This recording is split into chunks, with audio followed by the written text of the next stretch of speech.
Good evening, everybody, and welcome to this week's edition of Podcast Named Deferred. I am your host, Seven. With me is the sexiest man in Santa Ana, my hetero life mate. I only call him daddy when it's weird. It's Craig Newton. Good evening. Oh, man. What a week it has been, sir. You know what? We're even matching this week. I love it. I love it. It's like we have uniforms. I feel official now. Somebody should have probably told Erika that we were wearing our shirts today. I made the cut. You are officially part of the team. Your 10-month probationary period is now over. We got a lot to talk about tonight. Thank you as those of you guys are trickling in. We are going to spend some time breaking down the National League MVP race.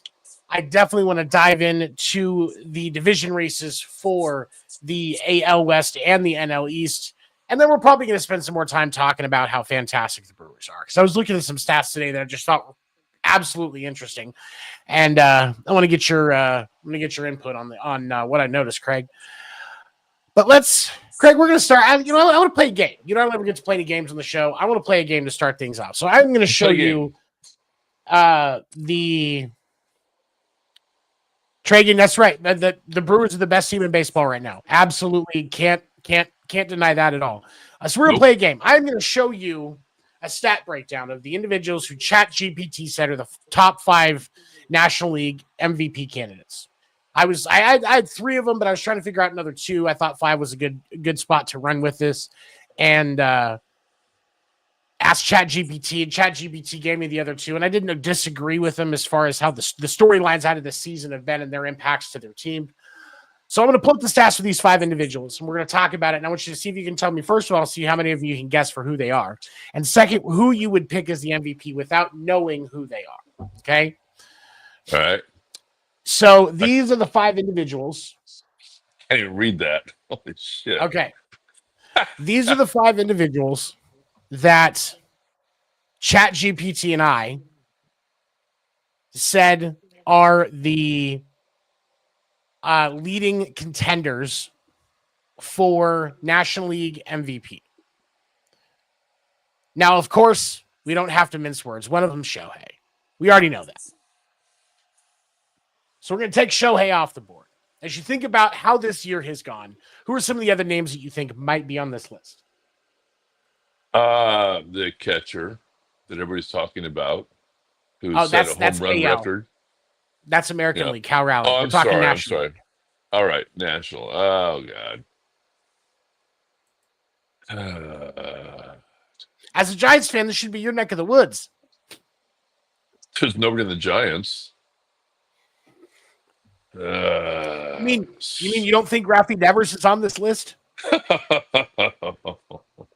Who the Giants got from the Red Sox for a steal of a deal?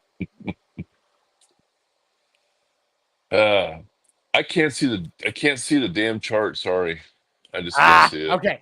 So chart aside. chart aside, who are the players that you think could be in the conversation for National League MVP? We'll start there. Obviously Shohei, and then who else? Yeah, but I'm taking Shohei out of it. God, man. I should have studied.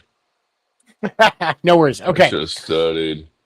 So, give me the some top hints. Okay, so we'll start with the first one on the Cubs. I'll give you that. Oh, yeah. On the Cubs. Yes. PCA. The three initials, yes. Yeah. Pete Crow Armstrong. Yes. Okay. And then Phillies.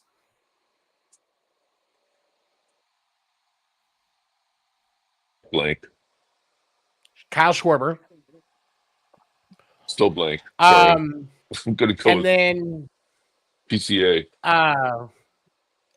James Wood from the Nats. James Wood from Washington Nationals in the home run derby this year, still putting up stellar numbers. We'll talk about him. And Juan Soto was the other one. Now that one was one where ChatGPT said, I was like, I don't know. But I mean, considering the populator on the situation, I get why there could be some consideration that he should be a contender, even though as we look at the actual numbers broken down, Juan Soto is hitting, 251 this year. He actually doesn't quite have the lowest batting average out of all of them, but definitely not the best.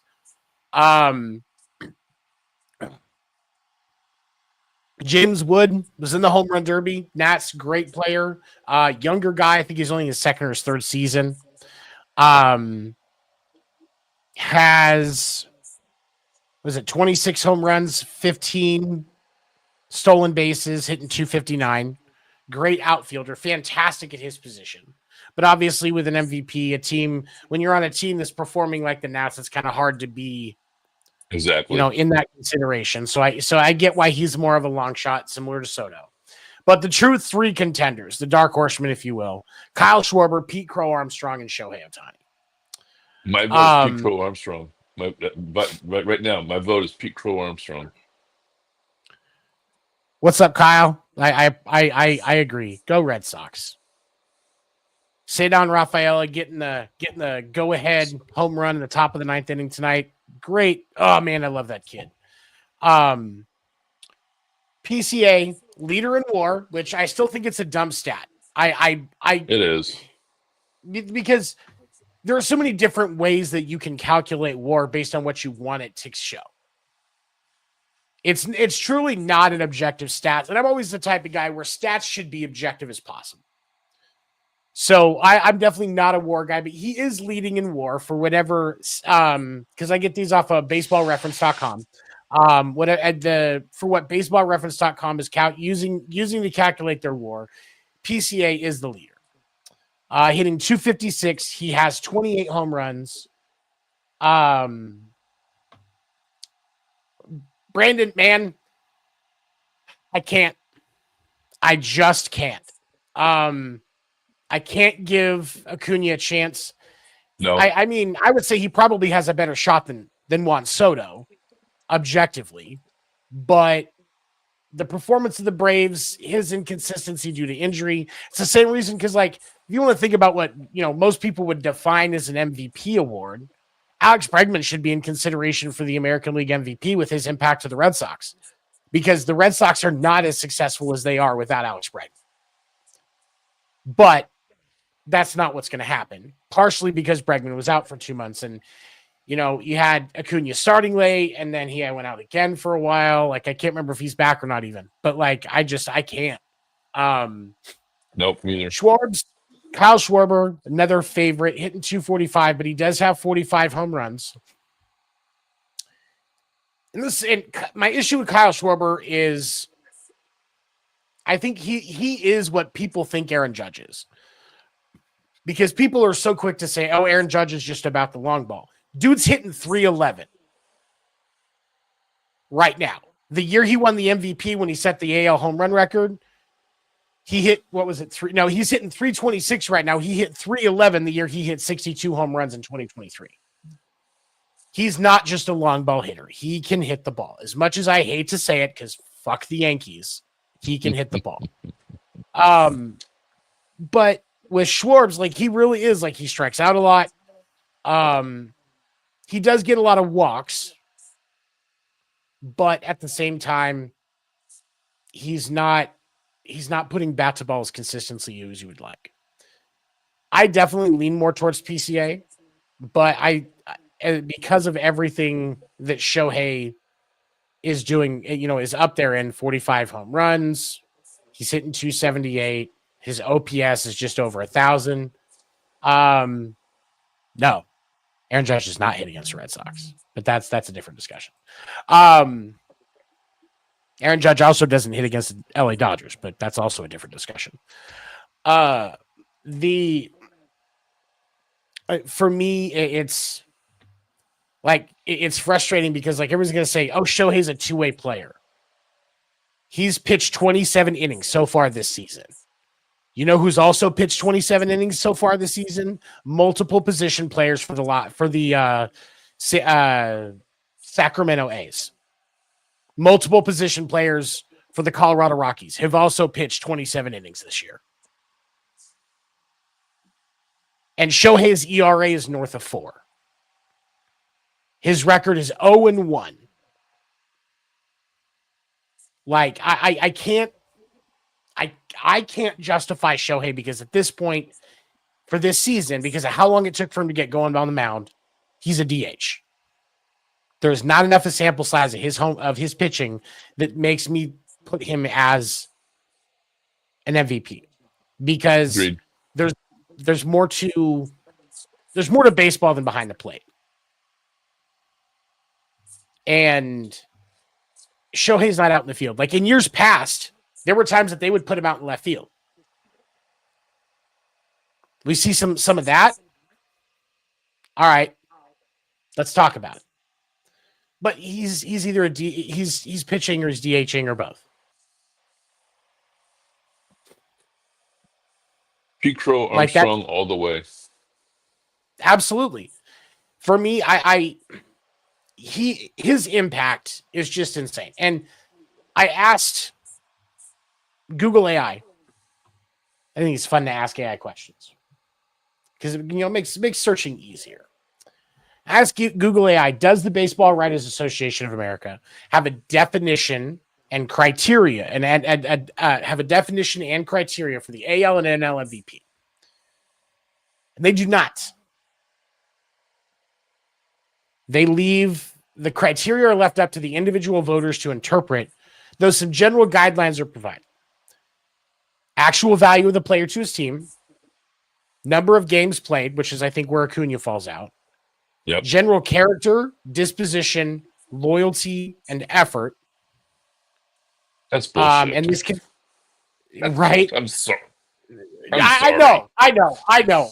Yeah, because I have never looked at an MVP for the AL or NL and been like, that guy's got great character. Yeah. I've never. Yeah. Give him that merit badge. For decorum. If that was the truth, Freddie Freeman would have some MVPs. And Dale Murphy too. Yeah. And Dale Murphy, right? Former winners are eligible. There's no restriction on a player winning the award multiple times, and members of the committee may vote for more than one member of a team. It's possible for, so like if let's say somebody did think it could be Shohei and Freddie Freeman, then they could vote Shohei and Freddie.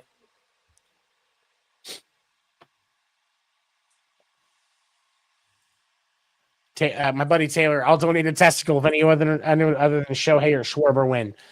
I think PCA's got the best shot, man. I get what you're saying. Like, I get what you're saying for sure. It cost Albert Bell MVP awards. Yeah. Yeah, character did cost Albert Bell MVP awards. And money, because he was an asshole. And money. I mean, I dealt with him. He was an asshole. Asshole. Did you like interview him or what was it? Oh, I tried to interview him, but yeah, no, he's just an asshole. He talked to our players too, asshole. I mean, just that's kind of disappointing because the dude had talent. Oh yeah. Actually, you go back, you watch you're somebody that's newer to baseball, go on to YouTube and look at plays for guys like Albert Bell. And you'll see like he was a talented dude, but kind of like Bauer in his prime, he was an asshole. So he didn't really have a lot of people in his corner. Mm-hmm.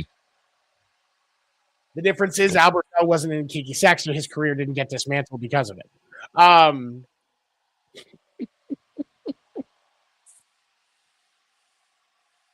Anyway, like impact to his team was one of the things, like actual value of a player to his team. And this is where you can completely justify removing Shohei from consideration. Yep. Because the truth of the matter is, if you take Shohei out of that lineup, that's still a World Series lineup. There is so much talent on that team because, like we've talked about, the name of this show is because of all of the money they're spending for the talent they have on their team. Yep. Defer it, baby. Defer it. And with Shohei, I don't think he has that much of an impact. Schwarber, I get what Taylor's saying. Schwarber has that impact on the Phillies. PCA has that impact on the Cubs. I would even go far as to say James Wood has that impact on the Nats. Because he does. Juan Soto, not so much, but that's for a different reason, primarily because he's a dick. The previous conversation. But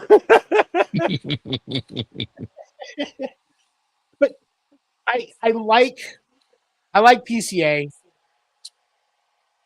I hope he gets it. Unfortunately, I think it's still going to end up being Shohei because the league's going to make sure of it because he's their cash cow right now. And the Dodgers are going to make sure of it because he's their cash cow right now. Billions of dollars in advertising in the Japanese market alone. Just ridiculous. Insane. Imagine if Ichiro had been able to capitalize on the Japanese market in the same way. Because like I know that obviously there was so much support for Ichiro in the Japanese market. Like he was a national hero essentially because of his success in Major League Baseball. But they didn't have the Mariners didn't get an equivalent amount of investments like from Japanese advertisers. Like I'm sure a few million, but no way it was even 100 million. Big difference between Seattle and LA. Big difference. It is.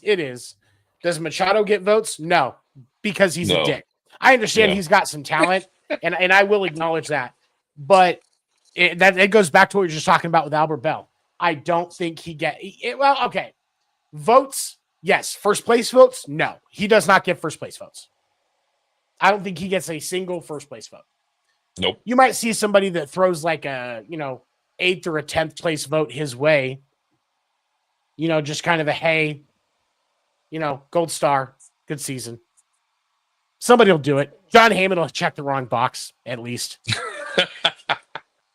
There's one thing you can count on John Heyman to do. It's the wrong thing.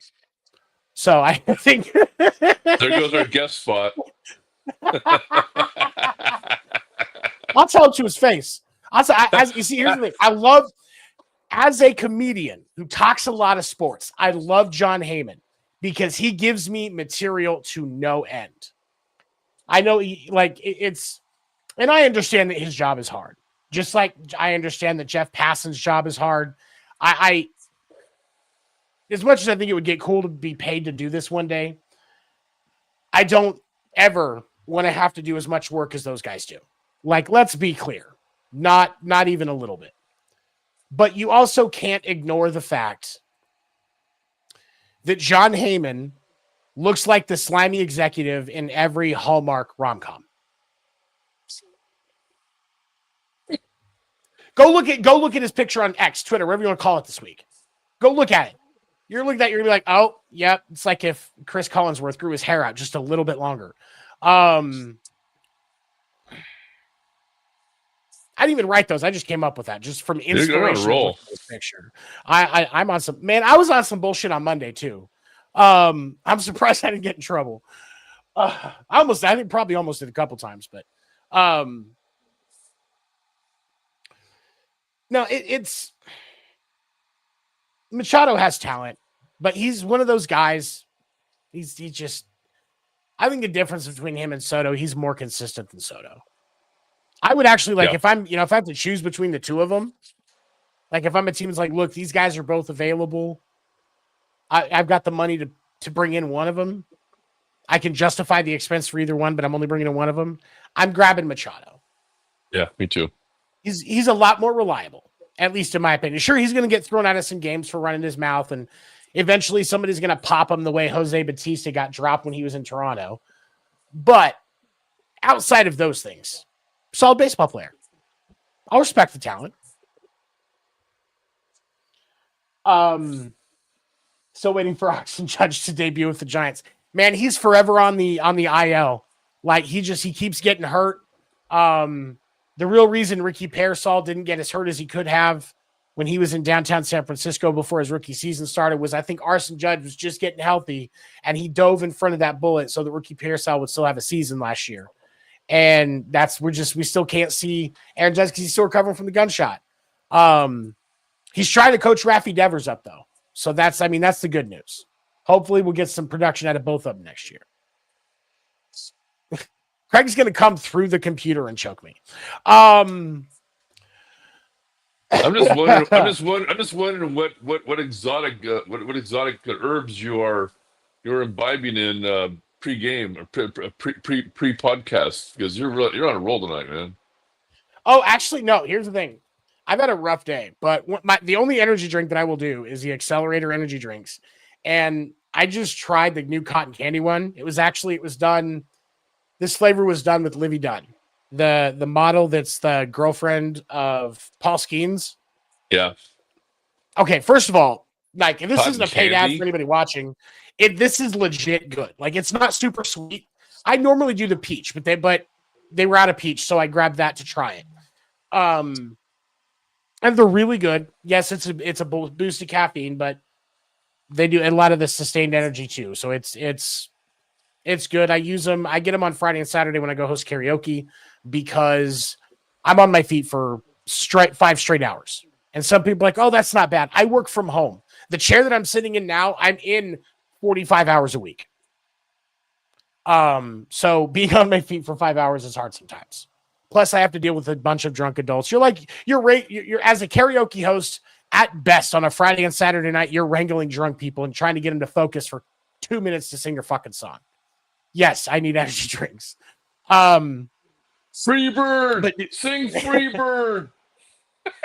You see, there's a few songs like Freebird, Tequila, Before He Cheats by Carrie Underwood. Those are the songs that are the reason why I have a rule, and I do not bend on this rule except for every once in a while somebody will catch me in a good mood and I'll allow it, but no repeats. If I have to hear that song once, that's it. That's why and that's the thing. That's why I don't get mad. I got a kid that comes in every Friday and Saturday nights. So one of the songs that he loves to sing is Master of Puppets. That's an 8.5-minute song. Okay. Just so that you're aware, if you haven't listened to Metallica in a while, 8.5-minute song. But I only have to hear that song one time a night. I don't have to worry about somebody else coming up and going, oh, I want to do that. I want to, nope. One and done. I got 65,000 songs in my catalog. Pick something else. I don't give a fuck. Anyway, yeah, no, I grabbed this and it helped bring me back into some energy. Cause normally like if I'm having exotic herbs, it's into couch, not up and around. That's what I use to like pull down the balloon. Like that's the weight. It's not the helium. That was a great fucking analogy. Holy shit. Okay. That was. Did you write that down? Man, we're off the tracks tonight. Holy shit. I don't think the train's even there anymore.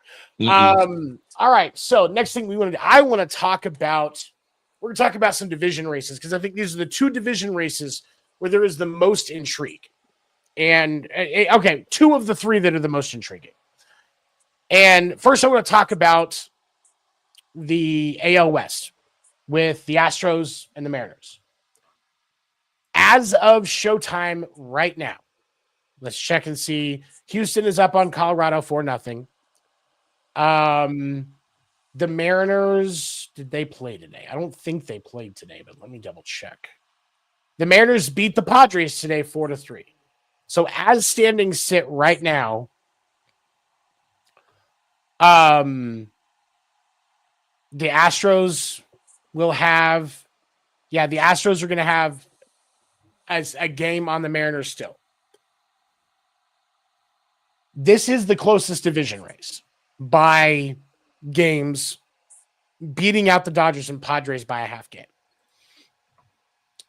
And we're not going to talk Dodgers and Padres this week. I know it's a little too fresh for you. We'll save that for next week. But Astros and Mariners. Quick stats to think about.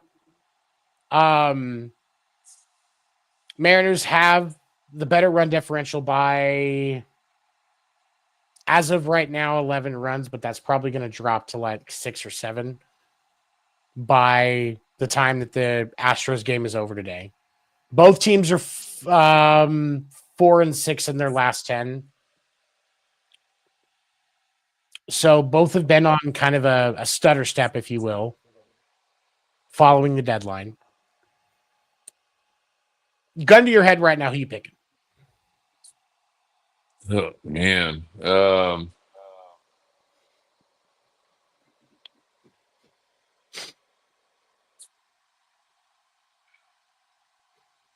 Not the Mariners. Not the Mariners, the Astros. Not the Mariners. Yeah. I don't like the So Astros, but doggone it. I mean, can't argue with.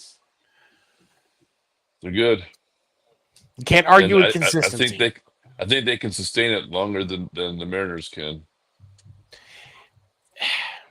The reason why I lean towards the Mariners, because I am on the other side of it. I understand the Astros have it right now, and when you look at their schedule, just as a brief glimpse over the next few weeks or next few series, the Astros they're in the series against Colorado right now, today, tomorrow, and they've got the Angels for 4, the Yankees, and then the Rangers, the Jays, and then the Braves, and then the Rangers again. And then they go back for the last series against Seattle, A's and Angels before they wrap up the season. So that means their last 6 games. Yeah. Their last 6 games are against teams that they should beat the pants off of. Body bag games. Yeah, absolutely body bag games. Yeah. Yeah. But when you look at that, I mean, their best choice for seeing consistent losses would be against Toronto and New York. Although I do think with the way both teams are playing right now, a series of Houston versus New York could bode destruction for either team's season. Yeah.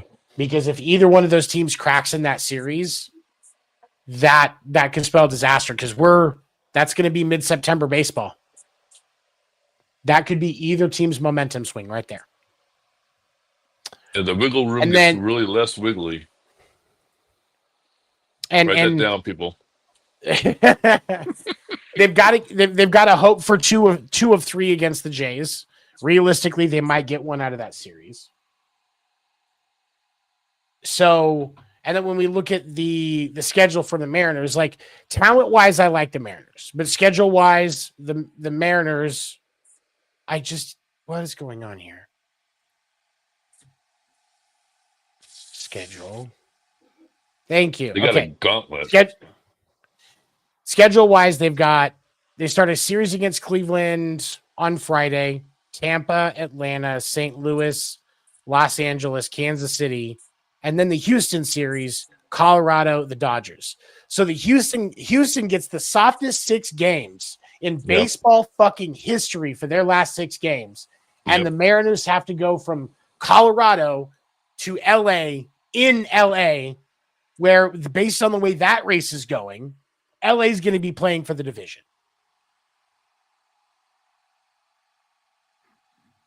That's insane.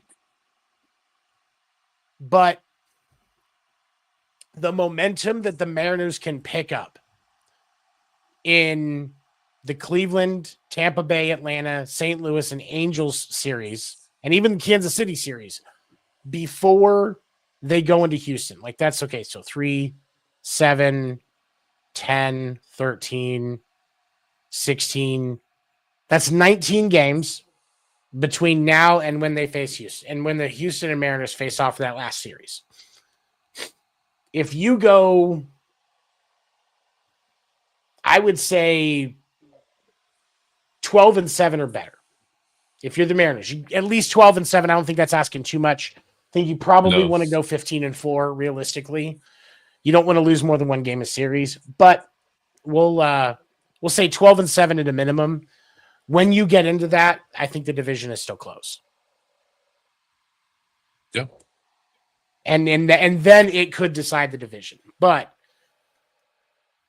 things are definitely in Houston's favor for the end of the season. If it comes down to their last series, the odds are in Houston's favor for sure. Unless the Dodgers just bench everybody because they've already got it on lock and they don't care.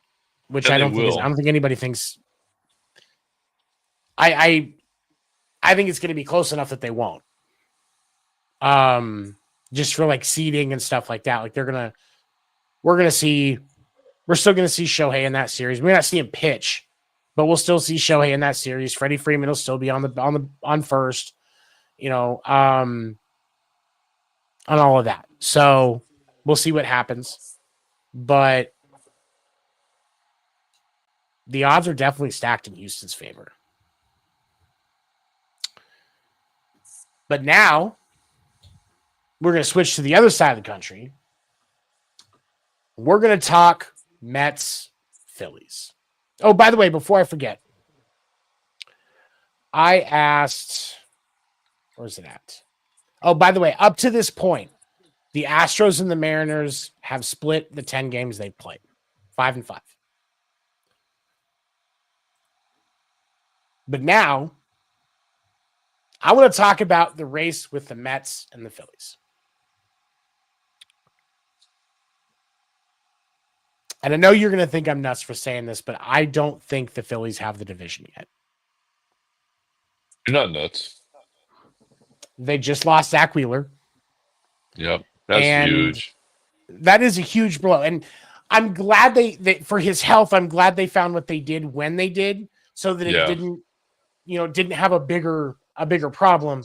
But going down your ace right before the start of the postseason is a huge blow for a team. I've been around baseball long enough to know that has an impact on the psyche of your team. Because it's not like it was before the deadline where you can go trade for, even somebody to just fill the spot that's going to be a better choice that has experience, like Dylan Cease or one of the other guys that was on, Merrill Kelly, somebody like that would have been, an option. Yeah. The Mets. So when you think about the Mets versus the Phillies this year, they have played 8 games. How many games do you think the Mets have won versus the Phillies this year? Oh, let's see. I'm going to say they've won 4 or less. 6. 6. Okay. 6. Sorry, Mets fans. Does MLB play an extra game to break tires? There are formula to determine division winners. There can be a tiebreaker game, but there's so many things ahead of it that it probably won't happen because they're going to look at. I know it goes the series record, and then if that's a tie, they look at runs scored against, if I recall correctly, and then I think if that's a tie, they look at a couple of other things. And then there can be a tiebreaker game, but I think there's like 4 or 5 stats they look at before they kind of just go down a list. But no, I think for a wild card seeding, the list is much shorter before there's a playoff game. But they've kind of tried to pull away from that, just because they want to get onto the rest of the postseason. I think that's why they just. That is a good question. Yeah, I've known Taylor for years. He's one of my fraternity brothers. Really good dude. So with the Mets, they are trying to get it together, and I will say it like that objectively. 7-3 in their last 10. As of tonight, they're only 4 games back out of their division. When you look at their schedule for the remainder of the season, Miami, Detroit, Cincy, a 4-game set against Philly, and then they've got Texas, San Diego, Washington, Chicago, and Miami. So they've got some heat. That's not going to be an easy wrap up of the series. And you look at Philly, and they're looking at Braves, Brewers, Miami, Mets, Kansas City, LA, Arizona, Miami, Minnesota.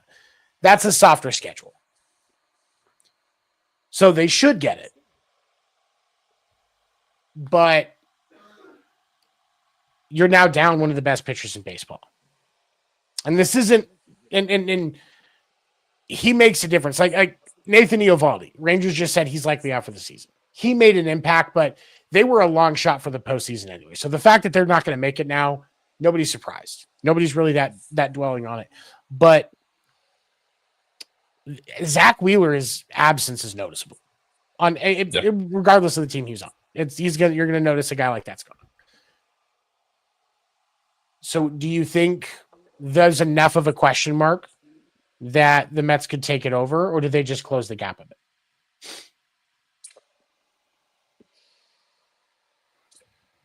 If you asked me that question last week, I would have said the Phillies are holding their own pitching wise, because they stepped up big time when Zach went down. But it's a long season, and you lose your ace. I mean, Las Vegas, I think would go with the Mets, just because of losing their ace, the Phillies. So I'm gonna choose the Mets also. I'm gonna go with the hot. You lose your ace. I mean, that's tough, real tough. Let me see. I want to see what FanDuel says the odds are on that division, because I feel like it probably still leans Philly. And I think part of that's just because, there's a lot of the saying Mets are going to Met exists for a reason. At least from an objective standpoint, you know what I mean? Yeah. But let me see MLB futures. Odds are provided by FanDuel Sportsbook. Bet responsibly. Don't be stupid. Don't bet money you can't lose. Come on. That was a freebie, FanDuel. Pay attention. That was a freebie. Exactly. Okay. So the NL East. The Phillies are clearly favored. It's like minus 500 to where the Mets are the next at plus 370. Okay. So yeah, the Vegas expects it to be Philly.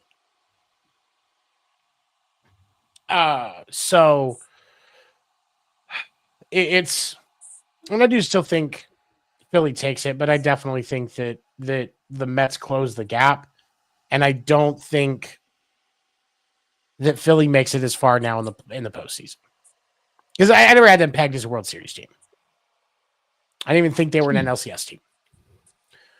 I have a feeling I still believe the NLCS is going to end up being the Brewers and the Dodgers. But I don't think the Phillies last as long now.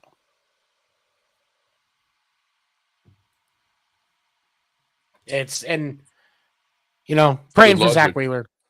Yeah, praying for Zach Wheeler. Hope he gets better. Glad that you listened, you paid attention, and let them get that taken care of now, rather than putting yourself at a huge risk. People take care of physical health, because if you ignore signs, you could be missing something potentially huge. Craig's worked as an EMT long enough to have seen it firsthand. I've seen it firsthand. Just with people that I know. Take care of yourself. Seriously. But yeah, I don't think they have enough anymore. I really don't. And you know what? We've got time. Let's talk about the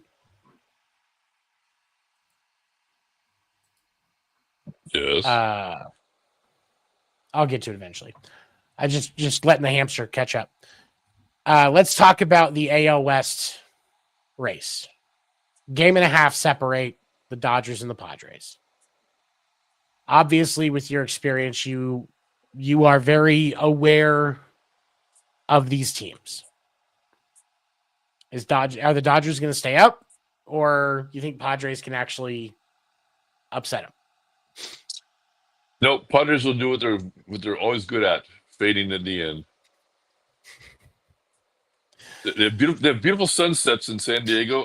I've been there. Our daughter lives there. Go Yeah. Navy. That's where she's stationed. You see these beautiful sunsets, and that's the Padres. There'll be a beautiful sunset towards the end of the season. The Dodgers are just, they're not going to fade.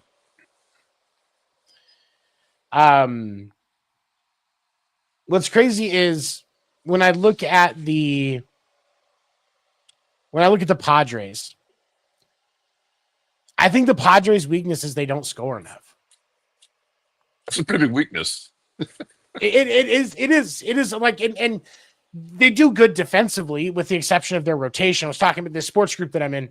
We were talking about it last night. That rotation is completely unreliable for their starters, and that's their biggest weakness. But they also don't score enough. And like when you look at it for runs scored, they're not even second in their division in runs scored. The D-backs have actually scored more runs than them this season. You got to take pause and think about that for a second, because that is a shocking stat. That's glaring. And it's not even a small difference either, because the D-backs have scored 661 runs this year. And actually, the D-backs, even though they're probably not going to make the playoffs, they actually still have a positive run differential this season. Even though they're below 500, 65 and 69. The Padres have only scored 564 runs total this season. That's 100 runs less. Yeah. And the reason that they're where they're at is because they have allowed the least amount of runs in the division. That's what's keeping them afloat right now. But that can only sustain you for so long, especially you have the advantage. 3 of the 5 teams in this lineup, two, because obviously the D-backs were still scoring. 2 of the 5 teams in their division just don't really score all that much. The Rockies they haven't really scored all that much. It's the Rockies and, I'm sorry, the Giants have not scored a bunch of runs this year. It's the truth. And so you have that benefit. Whereas the D-backs not only had, got the benefit of those 2, but they also still had to play those extra games against the Dodgers and against the Padres. And still managed to actually keep pace. They're not far off, because the Dodgers are 689. The D-backs only scored, 28, 29 runs less than the Dodgers so far this season? That's actually a pretty remarkable stat, if you think about it. With the issues that they've had this year, the pitching issues that they've had this year, the issues that, Ketel Marte in and out of the lineup, struggling with his mental health. Corbin Carroll having a fantastic season. If you guys don't know who that kid is, check out Corbin Carroll on the Arizona D-backs. The kid is special. Is it Corbin Carroll? Patrick Corbin? Hold on. I'm going to feel like an ass. I think it's Corbin Carroll. It's Corbin Carroll. It is Corbin Carroll? Yeah, I believe so. It is Corbin Carroll. Okay, I feel better now. Yeah. Lourdes Gurriel Jr., amazing. Your backup, I believe he's no, he's not the backup catcher. He's backup outfielder. Pretty good season for a DH. Gabriel Moreno, great catcher in the league, doesn't get enough respect for what he does. Like there's definitely some talent there, but the Padres struggled to get through a lot of that this year. And I think the only reason they're closer to the Dodgers is because the Dodgers took June and July off. I mean, respect to them being able to take a solid 2 months off of actually playing baseball and still be the second best team in baseball or in the National League. Like that's still a pretty good product. But you gotta, if you're the Padres, man, you gotta hope, because Dylan Cease is not you should not be hanging your rotation on guys like Dylan Cease and old Yu Darvish.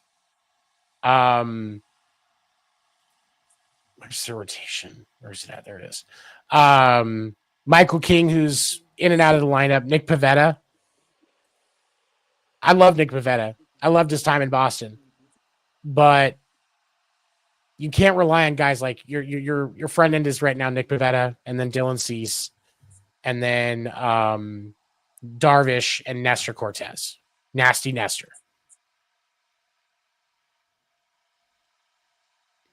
That's not going to get you to.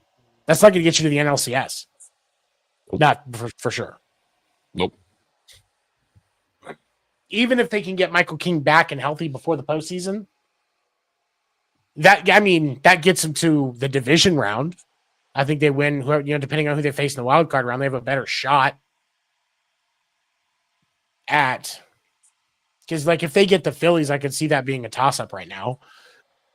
Philly will keep the score of the score of the game down, but San Diego I think still takes that. What's it? 3-game series would be 2-1. Yeah, I think it's goes all 3. That's just me. And then that's your secret to making it to the second round. Otherwise, I could see the Phillies taking that game, and then the Padres sitting there going, "We led the division for 1 game." Hang the banner, Padres! You led the division for 1 game. Enjoy your sunset.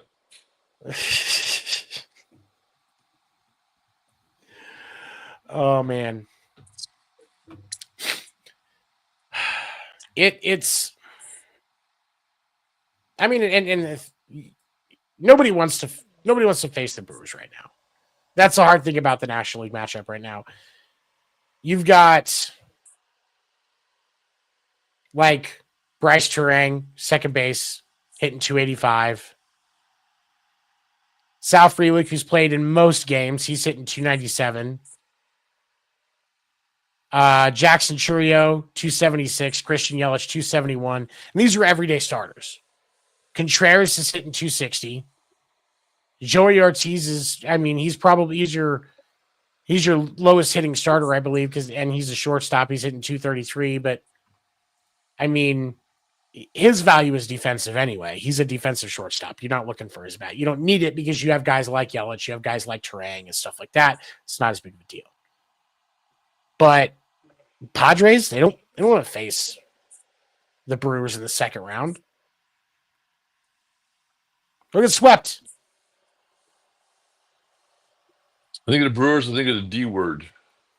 No, not that D What's word. that? The Destiny. The other D word, Destiny. Yeah. Team of Destiny. It's looking more and more like it. But, it was a couple of years ago where the Dodgers were the team of destiny. And then Clayton Kershaw gave up 4 runs in the first inning, and the Arizona Diamondbacks made the World Series later on. But Clayton's not pitching for the Brewers, so that's the first thing. And the second of all, they don't have a bad rotation.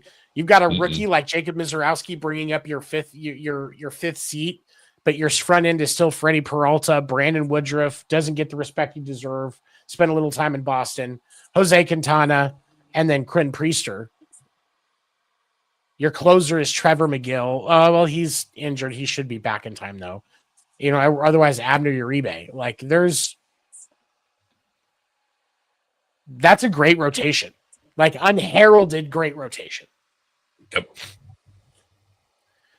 And then you're going to go into the postseason as a team that nobody's taken seriously. If you're, we talked about this last week. They're kind of young and dumb in that sense that they don't know they're supposed to be nervous, right? But they're also at this point playing with the house's money. Oh yeah. Nobody expected the Brewers to be this successful, especially after how the season started and how hot the Cubs were. Yeah. At one point, the Cubs had a 10-game lead already 2 months into the season, and the Brewers just turned it on. And from that point, have been the best team in baseball. Like, they had 2 14-game win streaks this year? Yep. If I recall correctly. Yep. That's insane. Because that's not a lineup where you look at, like, these guys are getting stuff done. But when you think of a lineup with Contreras, Andrew Vaughn, Bryce Terang, Caleb Durbin, Joey Ortiz when he's healthy, Isaac Collins, Jackson Churio, Sal Frelick, you don't think of that as a dominant lineup in any league. But those guys are all just good enough that everything clicks how it's supposed to be. Like, if we get any extended success out of this Brewers lineup, and I'm talking beyond this year, World Series or not, if these guys win consistently like they did this year, next year, then we have to say that their GM has officially put on a masterclass in roster building. Yep. Like, and I'm talking, like, you could look at like some of the stuff from Moneyball, like, those concepts, obviously, but that's not even a Moneyball lineup. That's just a bunch of guys who are really good that just haven't quite gotten to the point where they get paid yet. But Milwaukee has the money and the market to throw enough money at most of them. Especially with how the Packers have been doing the last couple of years. People are paying attention more to the Brewers right now than they are Jordan Love and the Packers. That's extra money in their pocket. That's more merch. That's more ticket sales. It's more beer. Brats. More brats, yeah. I do want to check out that ballpark. They've got a big slide on that I want to try. It looks pretty legit. I'm not gonna lie. Although the other thing is, I still want to get to the point where I can go to Bank One Ballpark that the kids call Chase Field. We can let them have that. Bank One Ballpark. I still want to watch a game in Bank One Ballpark in the pool. At some point, I really want to do it. Yeah. Yeah. I've sat over near that area before, which really it's not a bad seats. There's not really bad seats in that ballpark.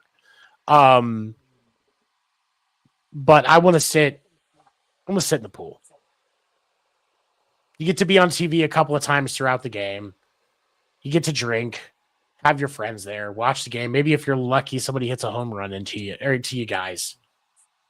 Like, does Paul Skeens have the NL Cy Young award locked up? I would think so. I can't think of anybody else. I mean, you got Tarek Skubal for Detroit. That's definitely going to be in contention for that. But Tarek Skubal actually has more competition because Garrett Crochet with Boston is having an unreal season. Max Fried is actually throwing really good baseball. There's more legit competition for the AL Cy Young. I still think Skubal squeaks it out, but there is a solid case for a couple of guys. On the other hand, on the National League side, nobody else has made a more solid case than Paul Skeens. Do you agree? I see Paul Skeens coming out the doors of the saloon, out into the street, with his glove, looking around, And all he sees is tumbleweeds. Nobody's there to compete against him. I can't disagree. He also has the award for hottest girlfriend in baseball. That helps too. I would feel more confident if I was his age and, like I'm a professional ball player and I have a decent relationship with a girl that hot. I'm going to have some confidence. We were all young once. We all felt the same way. Can't criticize him for it. It's not a bad thing. It's just, I'm when we're thinking that so many young, things right now, and I'm not gonna say nothing. when we're that young, our blood flow isn't exactly where it is when we're an adult. And, things that entice that blood flow tend to have a different impact on us than things that don't. That's I all just I'm wonder how saying. limber he is compared to Livy Dunn. He probably just picks her up and makes her do what he wants. I mean, she's so tall. That's like manipulating a doll. And that makes it sound even weirder. But that's the only thing I can think of. She's so tiny. She's limber. And she is limber. Yeah, very limber. Oh man, go gymnastics team. Anyway, Anyway, I just want to watch her and Simone Biles bend a bunch. That's all. I'm not asking too much. I just want to watch them. Then crab walk. I don't know. We'll see what happens. I'm a horrible person. Anyway, but no, I think Paul Skeens has it locked up for the National League. Yeah. Yep. I think Tarek Skubal edges out Garrett Crochet, and I think Max Fried gets a couple of courtesy votes for the American League. Yep. Done and done.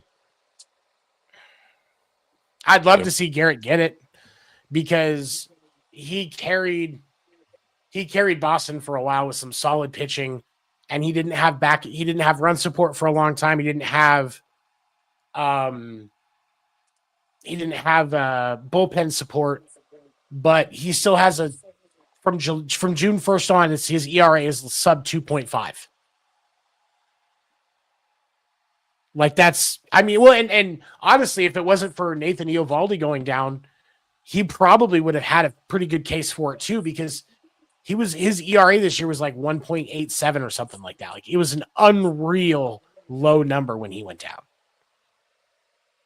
But he didn't even have enough qualifying innings to be a part of the league leaders for ERA and stuff like that, because I think he started the year on the IL as well. So there would have been a case, but he may have missed it too, just because of even those issues, even if he had stayed healthy.